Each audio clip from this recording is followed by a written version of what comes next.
Today's story is from the state of Kerala in the south. Torrential rains have lashed the state, particularly Kerala's Wayanad district. Climate change का प्रमाण चाहिए तो वायनाड चले जाओ। वायनाड के वैतरिक तालुक में 3 गांव तबाह हो चुके हैं। करीबन 200 से ज्यादा जाने जा चुकी है और अभी 200 से ज्यादा लापता भी है। सो डेथ टोल इससे ज्यादा भी हो सकता है। 30 जुलाई की रात को 2 बजे it was raining cats and dogs. People were sleeping in their homes. Tourists were relishing in the natural beauty of the Western Ghats. And then suddenly from the mountains, the flood of sand, large sandstones and trees come down और करीब 2 माला ऊंचा सैलाब आता है और पूरा का पूरा गांव को निगल जाता है। उसके बाद सुबह 4 बजे दूसरा लैंडस्लाइड आता है and the debris goes there, gets stuck in the river और जो रिवर का वाटर है वो दूसरे जगहों पे डाइवर्ट हो जाता है और तबाही मचाता है।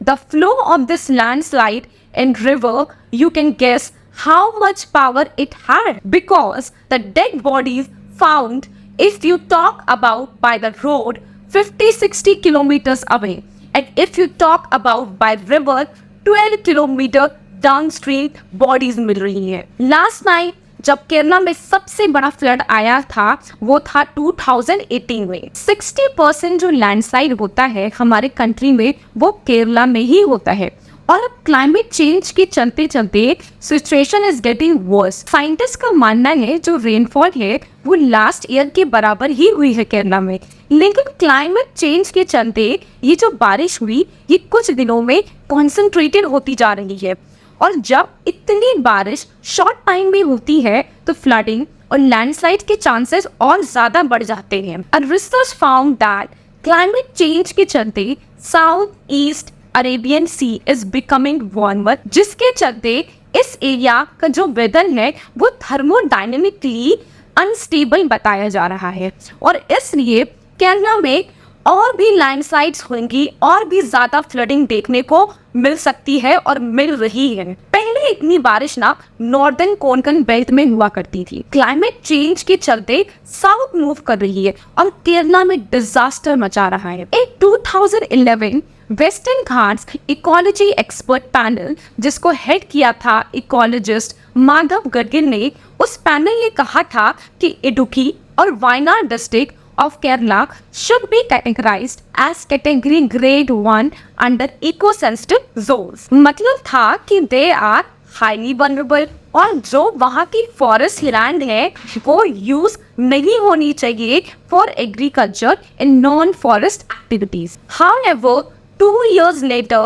the Kasturi Rangan report had tone down the recommendations. हालांकि ये बात भी सच है कि इस केस में जो हम अभी लैंडस्लाइड देख रहे हैं, जो ओरिजिन पॉइंट है लैंडस्लाइड का वो फॉरेस्ट के अंदर था जहां ह्यूमन सेटलमेंट और लैंड एक्सप्लॉयटेशन नहीं हो रहा था। और वायनाड की बात ही क्यों करें, फ्यू वीक्स एगो only 2,95,651 people got displaced just because of floods in Assam। Assam के करीबगंज में एक इंस्टेंस ले लीजिए। 19 जून की रात को बिल्कुल इसी तरह का सिमिलर डिजास्टर देखने को मिलता है। लोग अपने घरों में सो रहे थे और अचानक से फ्लड आ जाता है। पॉलिटिकल लीडर्स हमें कितना भी धर्म के नाम पे लड़ाई, लेकिन the biggest problem today is the climate change and it is difficult to play politics on this, क्योंकि ये जो क्लाइमेट डिजास्टर होता है ना ये किसी धर्म को नहीं देखता, किसी कास्ट को नहीं देखता, किसी क्लास को नहीं देखता। So we are in the state of climate crisis and it is very visible to us. The temperature is rising but we are still sleeping thinking that everything is fine. ये जो human tendency है ना हमारी कि हमारे साथ थोड़ी ना कुछ होने वाला है, हमें थोड़ी ना कुछ खतरा होगा, यही हमें एक दिन भारी पड़ेगा। हम शिकायत जरूर करते हैं कि बारिश की, पॉल्यूशन की, लैंडस्लाइड की, साइक्लोन की, हम सब करते हैं।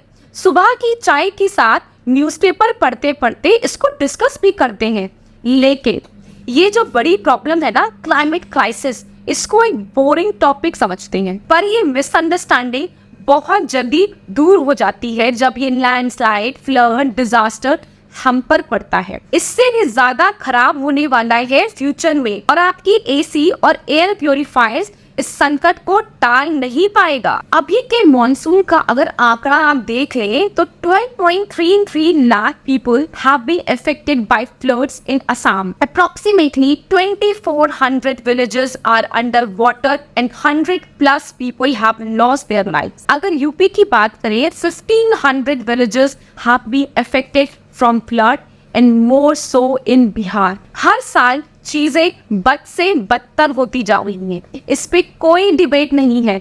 आपको शायद लास्ट ईयर का सिक्किम फ्लड भी याद हो, जब अनएक्सपेक्टेड हैवी रेन के चलते तीस्ता डैम टूट जाता है, 15 ब्रिजेस गिर जाते हैं और more than 90 people lost their lives. Joshimath is sinking because of unregulated infrastructure and tourist inflow. On the other side Bengaluru में बहुत सीरियस वाटर शॉर्टेज की प्रॉब्लम आ चुकी है। आप सबने सुना होगा लद्दाख के famous climate activist Sonam Wangchuk के बारे में, जिन्होंने क्लाइमेट चेंज एंड लद्दाख के प्रोटेक्शन के लिए 21 दिन के लिए क्लाइमेट फास्ट रखा था, लेकिन फिर भी गवर्नमेंट ने लद्दाख को 6 शेड्यूल का दर्जा नहीं दिया। ना ही देश के लोगों ने समझा कि अब थोड़ा क्लाइमेट फ्रेंडली लाइफस्टाइल अडॉप्ट करना होगा। You can assume the situation is going to get verse.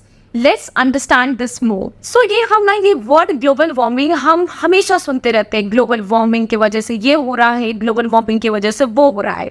So let's try to understand this in easy language. Sunlight से अर्थ पे हीट एनर्जी आती है, पर अर्थ इस हीट एनर्जी को काफी हिस्सा वापस स्पेस की तरफ रेडिएट कर देता है, यानी कि रिफ्लेक्ट कर देता है। पर हमारे एटमॉस्फेयर में जो ग्रीन हाउस गैसेज हैं, जैसे carbon dioxide, methane, ozone, nitrous oxide, chlorofluorocarbon and water vapour, ये अर्थ की रिफ्लेक्ट की गई हुई हीट एनर्जी को एब्जॉर्ब कर लेता है, यानी कि ग्रीन हाउस गैसेस का एक इंसुलेटर है। ये समझ लीजिए एक ब्लैंकेट की तरह है, हमारे अर्थ को रैप किया हुआ है, इसको वार्म रखता है। और ये जो ब्लैंकेट है ये इम्पोर्टेंट भी है कि हम वापस आइस एज में ना चले जाएं।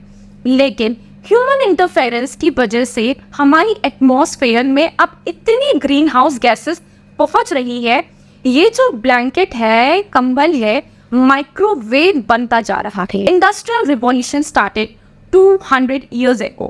New technologies were introduced, factories were built, electricity was used, vehicles were invented, and a huge amount of energy was needed. और ये एनर्जी हमें कहाँ से मिली? ऑयल से मिली, नेचुरल गैस से मिली, फॉसिल फ्यूल से मिली। इन फॉसिल फ्यूल्स को जलाने से कार्बन डाइऑक्साइड जैसा बाई प्रोडक्ट निकलने लगा। And in the last 200 years, specially in the last 60-70 years, humans ने भर भर के फॉसिल फ्यूल्स का बहुत ज़्यादा यूज़ किया, जिससे हमारे अर्थ के एटमॉस्फेयर में भर भर के कार्बन डाइऑक्साइड की मात्रा बहुत ज़्यादा बढ़ गई है। In last 10,000 years, carbon dioxide 280 ppm के नंबर्स में था, बट पिछले 200 सालों में, यानी कि पिछले 200 years में ये डाटा बढ़ के 420 ppm हो चुका है। मतलब 50% इंक्रीज वो हमने 200 साल में ही कर दिया है। अगर प्री इंडस्ट्रियल लेवल से हम कंपेयर करें तो 1.2 डिग्री सेल्सियस हम वार्मर है। Temperature has already increased and experts are saying soon this figure will reach 2 degrees of warming। और आप ये मत सोचिए कि 2-3 डिग्री से क्या ही फर्क पड़ता है। अगर यूएन प्रोजेक्शन की बात करें, by 2050 around 200 million climate refugees होने वाले हैं ऑल ओवर द वर्ल्ड। ये 2-3 डिग्री के वजह से सी लेवल इतना बढ़ सकता है कि कुछ ही सालों में कोलकाता और बॉम्बे जैसे सिटीज पूरी तरह से डूब सकते हैं। अब हमें ये सोचना चाहिए कि हम क्या कर सकते हैं। फर्स्ट, क्लाइमेट क्राइसिस की सच्चाई सुन के हमें डिसअपॉइंट नहीं होना है, हमें गवर्नमेंट से क्वेश्चन करना है, प्रोटेस्ट करना है, चाहे जैसे भी करें, फिजिकली, डिजिटली, जैसे भी पॉसिबल हो, बट हमें गवर्नमेंट से पूछना होगा, हमें उनसे बात करनी होगी। सेकेंड, इंडिया में immediately green transition, solid climate policy और एनवायरमेंटल प्रोटेक्शन की डिमांड रखी है। Now we all have to see problems in the country from a climate lens. So ये जो MSP का प्रोटेस्ट है is also protest of climate justice. कैसे? Think about it. If MSP is applied to all crops, the farmers will be able to do crop diversification and grow less water intensive crops. Eco-sensitive zone में tourist को restrict करना होगा, local community civic society को empower करना होगा, and most importantly city planning को हमें बेहतर बनाना होगा। स्मार्ट सिटी बोलने से सिटी स्मार्ट नहीं होता, कार सेंट्रिक सिटी नहीं, वॉकेबल ग्रीन नेबरहुड पे फोकस करना होगा, क्लीन ग्रीन पब्लिक ट्रांसपोर्ट पर फोकस करना पड़ेगा। And we can learn this from China, how to handle public transport and air pollution, how to focus on solar power generation। कुछ चीजें तो हम अपने दुश्मनों से भी सीख सकते हैं। We need to reinterpret the debate on growth versus sustainability and think about sustainable growth. हमें ये सोचना होगा कि हम कैसे ग्रो करें दुनिया को बिना तबाह किए। अगर सोशल मीडिया की माने तो climate scientist, activist are talking about degrowth now, but ये आज का नहीं है। Voices were being raised from Chipko movement to now by the Licypriya Kangujam in COP28। हमें GDP नंबर्स को ब्लाइंडली फॉलो नहीं करना है, हमें एक होलिस्टिक अप्रोच रखना है जहां एनवायरनमेंट, हेल्थ, हैप्पीनेस भी मैटर करता हो। And if we don't wake up now, don't take action, then it won't take long for the game to be over. Thank you.